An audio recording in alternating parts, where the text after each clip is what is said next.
Hello, everybody, and hang on. There we go. Hello, everybody. Welcome to a brand spanking new episode of Back to Basics, where I am constantly adjusting things on the fly. I am, as always, the perpetual thorn in everyone's side. I am Don Van Antwerp, and I'm the pastor. I am the guy who continues to yell at things constantly. And joining me is everybody's favorite pinch hitter, Tim. Hi, Tim. Hey, me. Hello. Hey. All right. Again, technical volume adjustments. I think we're looking good. So today's episode, we're going to be a little bit brief on this one because we're getting a late start. You know me, my schedule is insane. And also, uh, we're doing Exodus chapter 13 today, which is a little bit shorter. It's a little bit preparatory because next chapter, chapter 14, is where we get the staff in the ground and the waves go by and you walk through and you say, "Oh, hello, fishies. Oh, hello. Oh, there's a whale. Why is there a whale in the Dead Sea? That doesn't make any sense." Okay, whatever. And then you keep going through to the other side. One issue I take with the Prince of Egypt: there's no way there was a whale in there. Oh, come on. You gotta believe. So other than that, though, good movie. But so that's going to be kind of a really big conversation. So we're going to save that for the next episode. But for today, we are going to be digging into the preparatory work. By the way, I'm just going to brag about my nice little T-shirt I have here. Y'all notice this one? So Moshi Moshi Jesus Des. Love it. Very me. So feels do you want exactly to? how he would answer too. Yeah, absolutely, absolutely. So do you want to just dive right in then? Um, Let's do it. You got the text in front of you, perhaps? You want to do the I reading do. for us? All Yeah, right. I can Well, do we'll it put it up now. on the screen for everybody else. Let me know when it's up and I'll get It's us up. Go started. for it. Alrighty. So the Lord said to Moses, "Consecrate to me all the firstborn, whatever is the first to open the womb among the Israelites of human beings and animals is mine." Moses said to the people, "Remember this day on which you came out of Egypt, out of the house of slavery, because the Lord brought you out from there by strength of hand. No leavened bread shall be eaten. Today, in the month of Abib, you are going out. When the Lord brings you into the land of the Canaanites, the Hittites, the Amorites, the Hivites, and the Jebusites, which he swore to your ancestors to give you, a land flowing with milk and honey, you shall keep this observance in this month. 7 days you shall eat unleavened bread, and on the seventh day there shall be a festival to the Lord. Unleavened bread shall be eaten for 7 days, no leavened bread shall be seen in your possession, and no leaven shall be seen among you in all your territory. You shall tell your child on that day, it is because of what the Lord did for me when I came out of Egypt. It shall serve for you as a sign on your hand and as a reminder on your forehead, so that the teaching of the Lord may be on your lips. For with a strong hand the Lord brought you out of Egypt. You shall keep this ordinance at its proper time from year to year. When the Lord has brought you into the land of the Canaanites, as he swore to you and your ancestors, and has given it to you, you shall set apart to the Lord all that first opens the womb. All the firstborn offspring of your livestock that are males shall be the Lord's. But every firstborn donkey you shall redeem with a sheep. If you do not redeem it, you must break its neck. Every firstborn male among your children you shall redeem. When in the future your child asks you, "What does this mean?" you shall answer, "By strength of hand the Lord brought us out of Egypt, from the house of slavery." When Pharaoh stubbornly refused to let us go, the Lord killed all the firstborn in the land of Egypt, from human firstborn to the firstborn of animals. Therefore I sacrifice to the Lord every male that first opens the womb, but every firstborn of my sons I redeem. It shall serve as a sign on your hand and as an emblem on your forehead that by strength of hand the Lord brought us out of Egypt. When Pharaoh let the people go, God did not lead them by way of the land of the Philistines, although that was nearer, for God thought, if the people face war, they may change their minds and return to Egypt. So God led the people by the roundabout way of the wilderness bordering the Red Sea. The Israelites went up out of the land of Egypt prepared for battle, and Moses took with him the bones of Joseph, who had required a solemn oath of the Israelites, saying, "God will surely come to you, and you must carry my bones with you from here." They set out from Sukkoth, and camped at Etham on the edge of the wilderness. The Lord went in front of them in a pillar of cloud by day to lead them along the way, and in a pillar of fire by night to give them light, so that they might travel by day and by night. Neither the pillar of cloud by day nor the pillar of fire by night left its place in front of the people.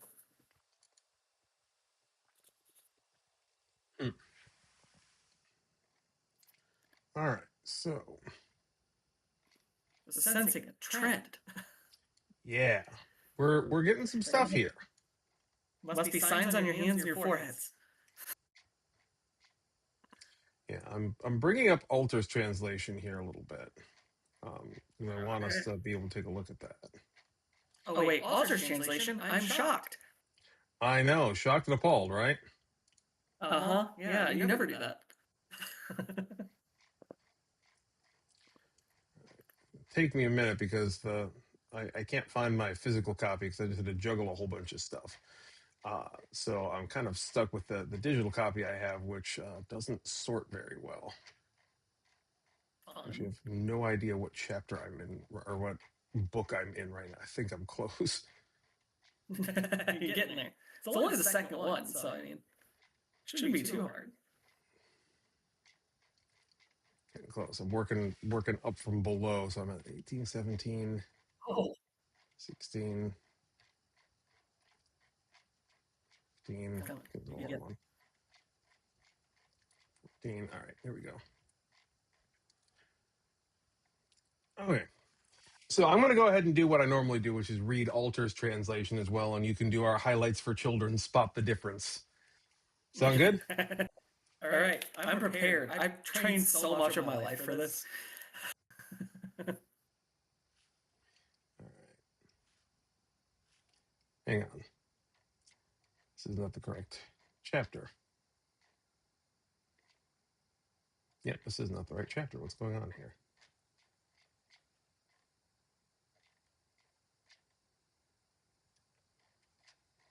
I think I read the right one this time. I don't think I was fed the wrong verse again. No, you weren't. The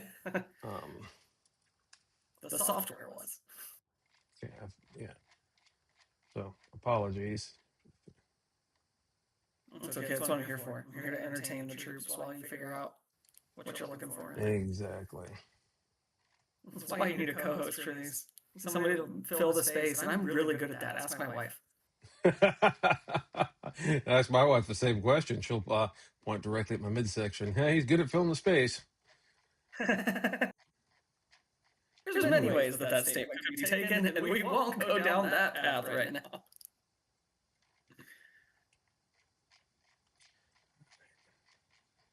16, 15, 14. Should be close. I think this is yes. All right, here we go. Highlights for children, spot the differences. Let's go. Chapter 13. And the Lord spoke to Moses, saying, consecrate unto me each firstborn, breach of each womb among the Israelites in man and in beast. It is mine. And Moses said to the people, remember this day on which you went out of Egypt from the house of slaves, for by strength of hand the Lord brought you out from here, and unleavened stuff shall not be eaten. Today you are going out in the month of new grain, and so when the Lord brings you to the land of the Canaanite and the Hittite and the Amorite and the Hivite and the Jebusite, which he swore to your fathers to give you, a land flowing with milk and honey, you shall perform this service in this month. 7 days you shall eat flatbread, and on the seventh day a festival to the Lord. Flatbread shall be eaten through the 7 days, and no leavened stuff of yours shall be seen, and no leavening of yours shall be seen in all your territory. And you shall tell your son on that day, saying, for the sake of what the Lord did for me when I went out of Egypt. And it shall be a sign for you on your hand and a remembrance between your eyes, so that the Lord's teaching will be in your mouth. For with a strong hand the Lord brought you out of Egypt. And you shall keep this statute at its fixed time year after year. And so when the Lord brings you to the land of the Canaanite, as he swore to you and to your fathers, and gives it to you, you shall pass every womb breach to the Lord, and every breach of spawn of beast that you will have, the males to the Lord. And every donkey's breach you shall redeem with a lamb. And should you not redeem it, you shall break its neck. And every human firstborn of your sons you shall redeem. And so should your son ask you tomorrow, saying, what is this? You shall say to him, by strength of hand, the Lord brought us out of Egypt from the house of slaves.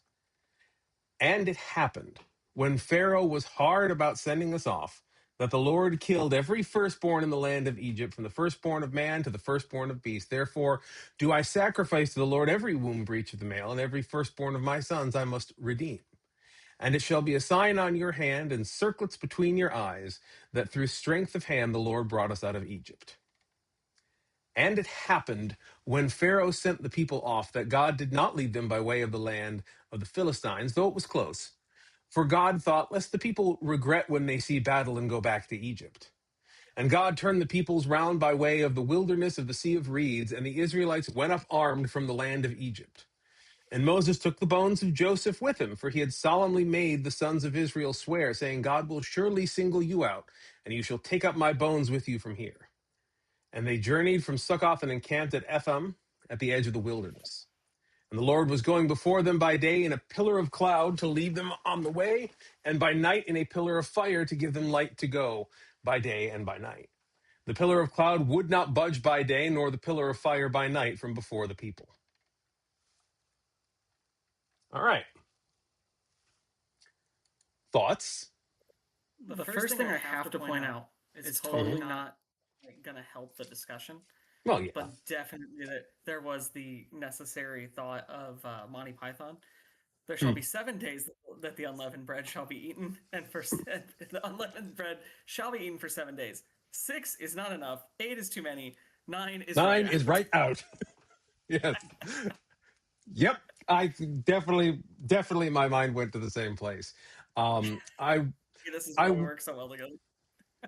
Yeah, I will go ahead and say too that, we discussed this in the last episode, but since you weren't here, I'll kind of revisit it a little bit. Cool. The emphasis on unleavened bread specifically, the question was asked, why this? Why is this the sacred thing?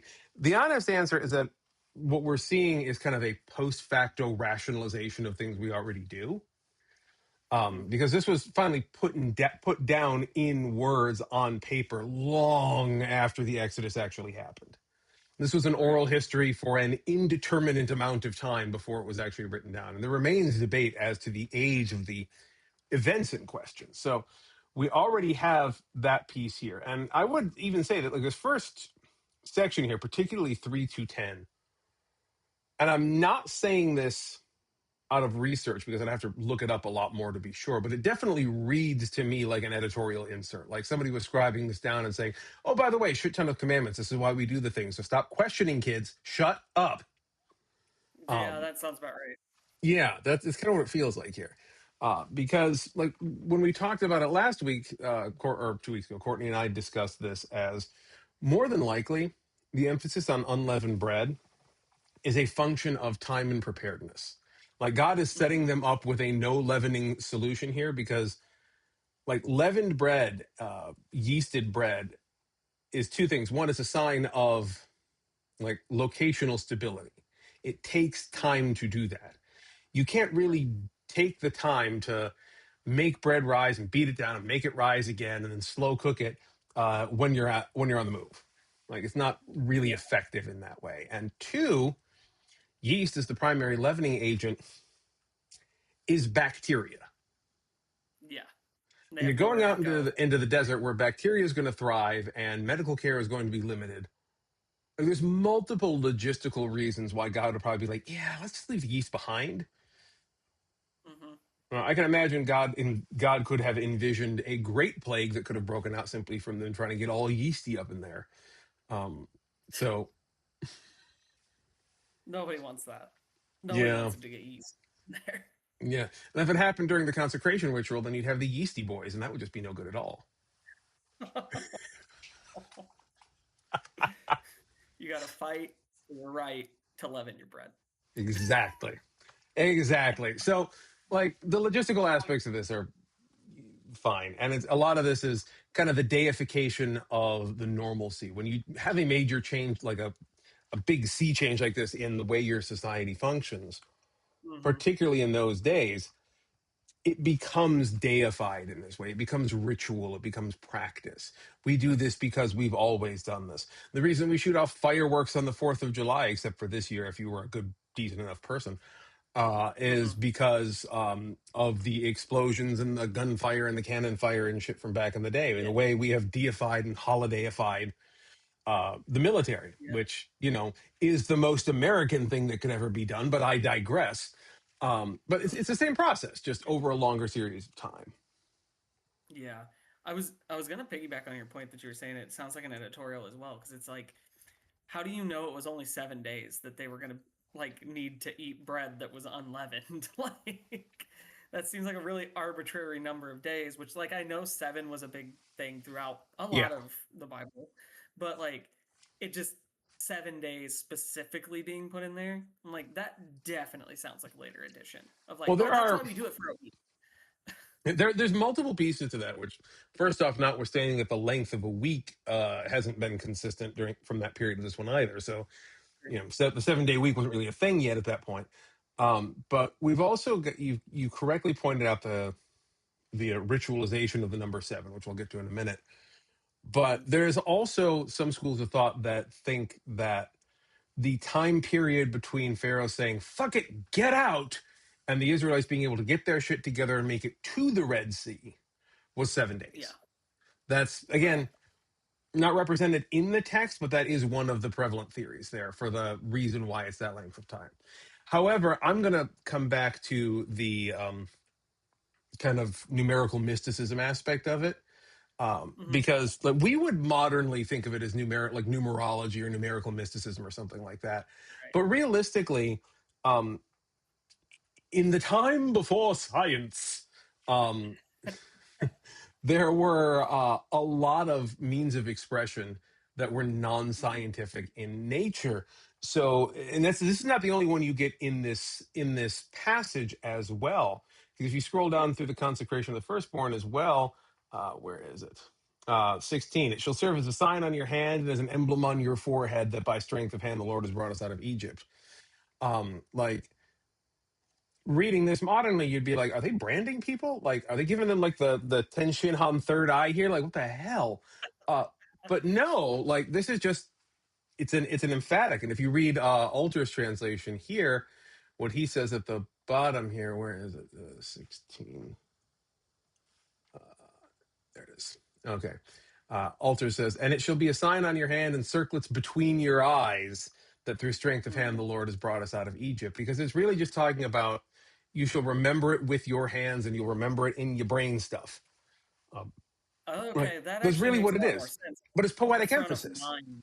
Right. Yeah, yeah, And just like repetition was emphasis, seven was one of those like number patterns that was kind of culturally meant to indicate divinity and intensity of divinity. Like, yeah. Like, Jesus pay does attention to this. this thing specifically.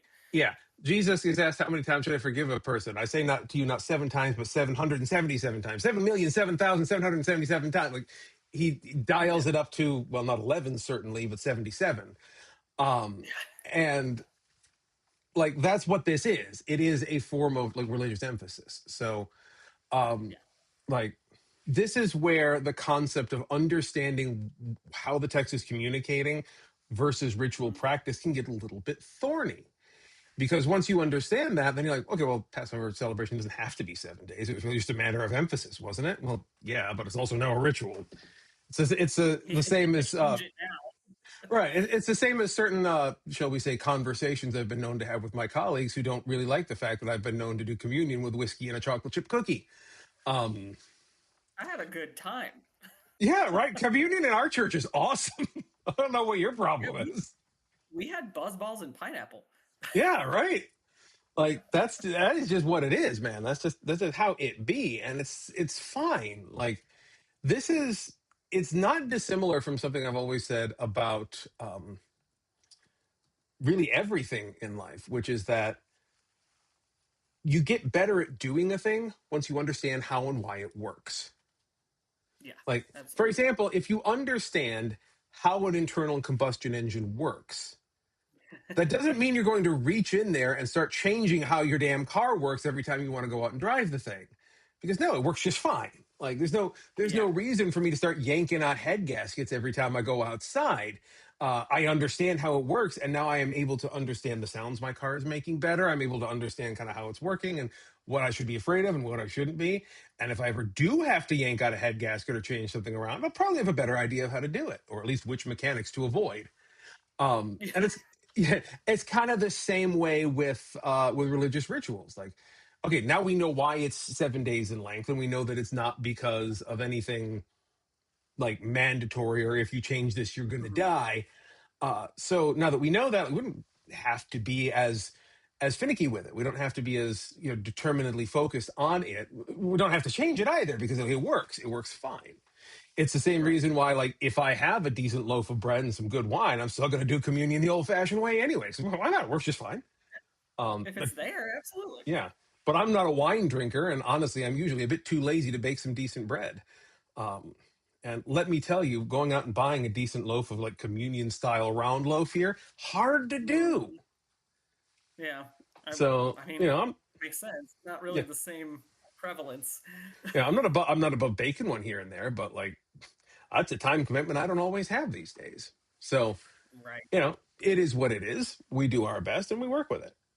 But once you understand the mechanics of the thing, then you know what can be changed and under what circumstances it's okay to do so. Right. For Yeah. sure.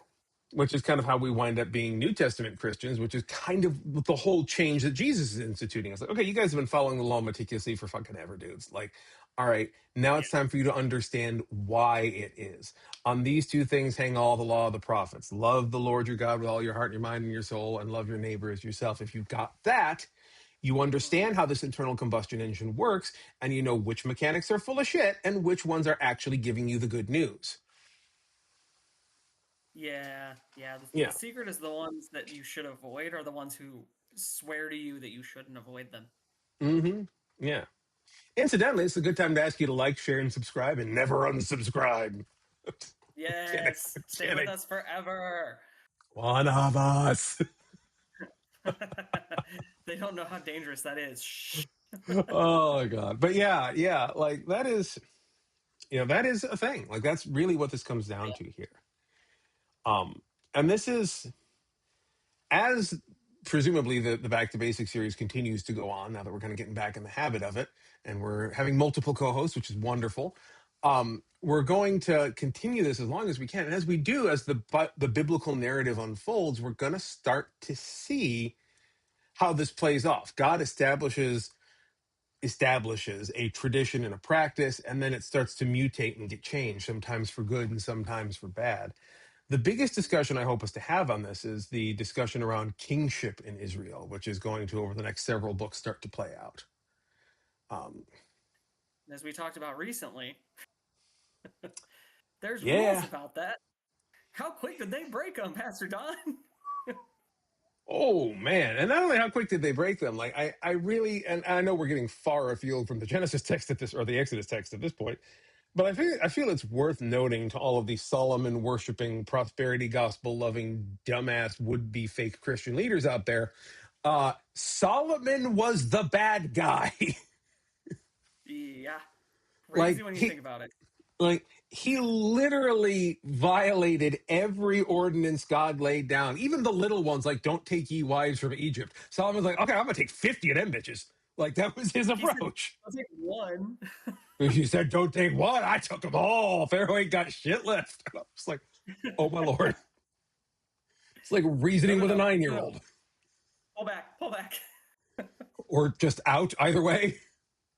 Well, that one too, but you know. Like, I mean, Solomon went so hard he accidentally founded Ethiopian Christianity before Jesus.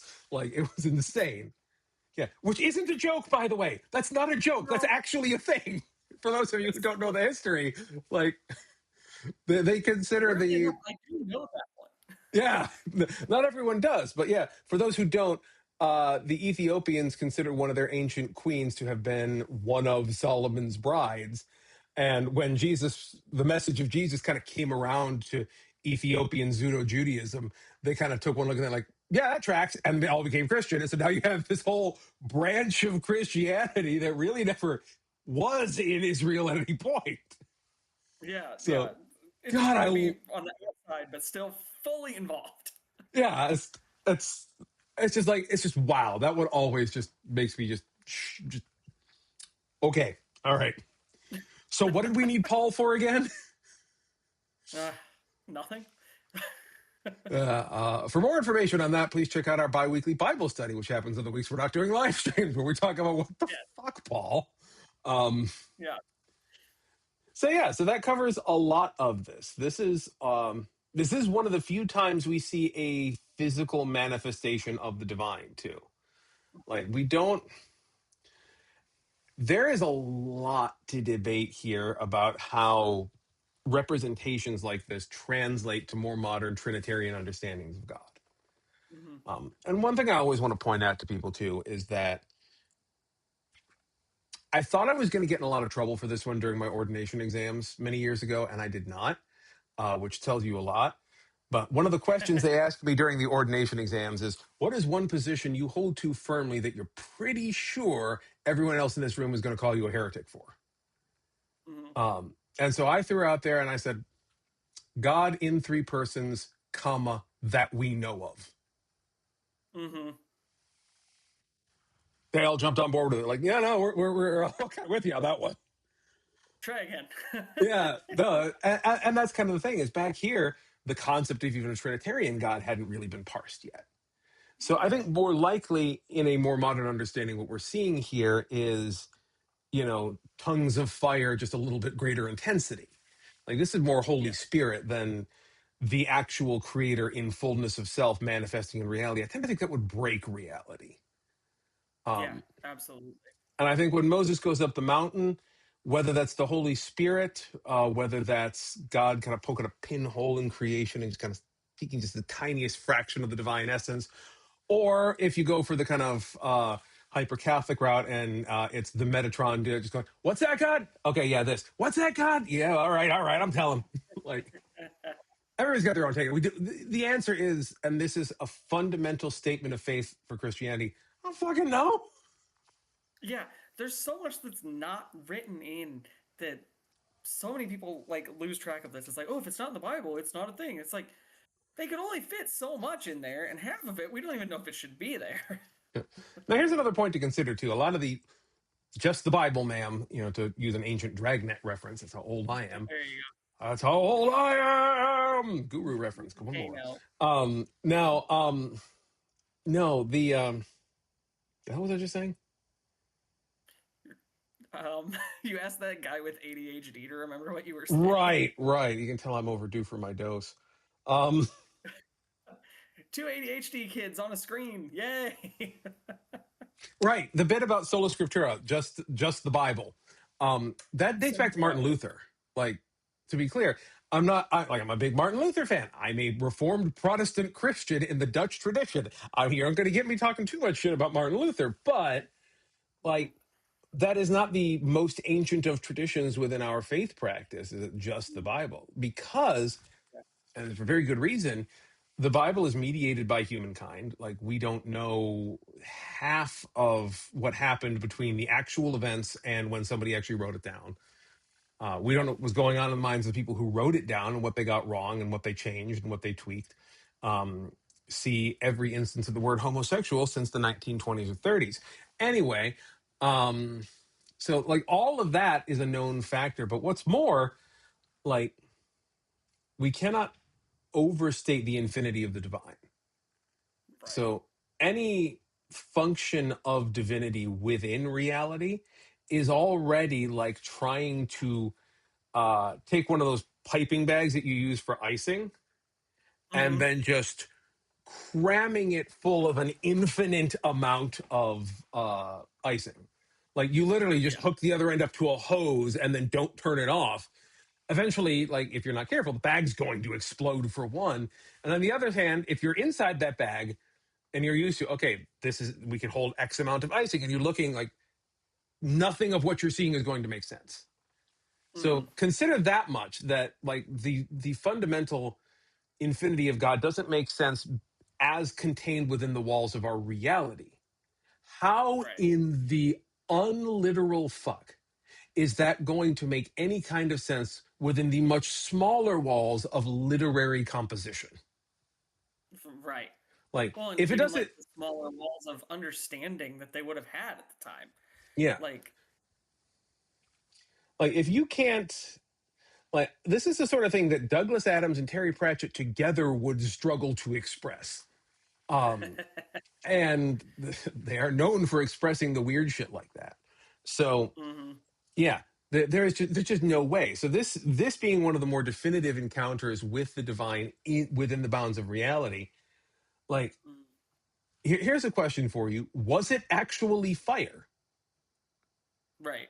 Like, for all you know, God could have manifested himself as a 45-foot tall rod of uranium Yeah. that was glowing, or like Americanium, or something like way down on the periodic elements table that he was Yeah. just that God was holding in some sort of perpetual divine stasis, just so that it would emit radiation and not decay. Like, was it fire? I don't like the Hebrew people at the time would not understand the mechanics of quasi elemental fusion. They're gonna look and say, "Oh, that's some fire." Yeah. I mean, like, it could have been a flashing neon sign that said "Eat in Yes, Israel." They right. wouldn't have known. It's like Hebrews this way. It's Like, just a honestly, flashing light. Point. side note, I do tend to believe that God is both self-referential and temporally infinite, so that in hmm reality the representations of God in reality when God appears like this, we're probably closer to like the genie in Aladdin. Like, Yeah. I'm legitimate. Like what you said there as a joke, I think possibly might be in earnest, that God literally just put up a giant neon sign that said in modern English, Hebrews this way. And of course they don't read modern English, so they're just like, that looks like fire, man. What the hell? It's Follow it. it's lighter than the night. It's got to be fire, right? Yeah, exactly. Like they're not going to know the difference. They don't Yeah. know what the heck that is. They're like 10,000 years ahead of that. Yeah. Like, I have to believe that God, and indeed probably Jesus during his time on earth too, were doing shit like that all the time, because, I would, you It's know. it's like I always make the joke. This has been a like Mm, long running me thing that I don't think we've ever talked about. mm, But when Jesus turned the water into wine, mhm. what if he just brought crystal light and they just didn't know the difference? It- what I fully imagine is that, like, we kind of take it as an article of faith now that Jesus would pass into these different areas. Like, he'd sit down with the centurions and start popping off in Latin and shit like this. Like, he had kind of preternatural language ability. Yeah, yeah. So I can imagine Jesus sitting down with the centurion and saying, Ave Centurio, Jesus Christus Messias est. And the centurion starts talking to him Latin, and then he just turns to like Matthew or something and goes, "Can you believe this fucking guy?" And Matthew's like, "Eh?" Oh, he's like, Right. and then in Hebrew, like, "Oh, sorry, Matthew. Sorry, Matthew." I do that sometimes. I get in the wrong language. Yeah, like, and it would go a long way towards kind of like stressing his kind of divinity in that way, when he just starts popping off Right. in languages that make no sense. And it's really just Jesus being like, "You leave this fucking guy? Like, what the hell is his problem?" Sorry, we don't understand what you're saying. Oh, right, Hebrew. Sorry. Greek, Hebrew, English. I imagine Jesus ending one of his prayers just going, "In nomine Patri et Filii et Spiritus Sanctus," and they're like, "Who are they?" Oh shit, sorry, you're not You ready for don't. that one yet, but your kids are gonna love it. That's exactly where my brain went. Not ready for that one yet. All right, I Man. think we're just about to the end of what we got here. You got any last things you want to throw down here? Let's see. There was something else I picked up on in here somewhere. Give me a second. Um, I was impressed with my own ability to pronounce a bunch of these words because I haven't like sat down and studied pronunciation. Yeah, Um, I think you nailed it. oh yeah, I asked you this question earlier before we got on the stream, Mm. and I think it might be a good question to kind of throw to those watching, all ones of you. But what does it mean by redeem? Is that just another term for like just sacrifice they gone? Yeah, it's sacrificial substitution, is what it is. hmm Like the idea being that, okay, well, you're not going to actually sacrifice that, so like you need a stand-in. a scapegoat, if you Mm-hmm. will. Um, Yeah. yeah, and so that's pretty much all it is. Like, obviously, if your firstborn comes out and like the way that isn't prescribed, you're not going to snap its neck. Like, so okay, go grab a goat, land. It's fine. It's fine. Like the Yeah.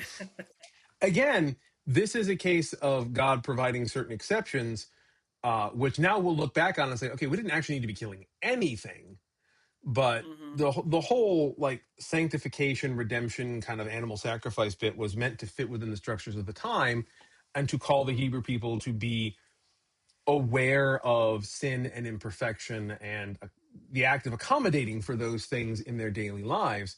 You know, nowadays we can understand those conceptually, but in those days we're like, yeah, this is unclean, and if that doesn't work, go kill that thing instead. Like, don't actually kill this one. Like, that would be Yeah. inhuman. Don't be inhuman. I didn't make you to be that way.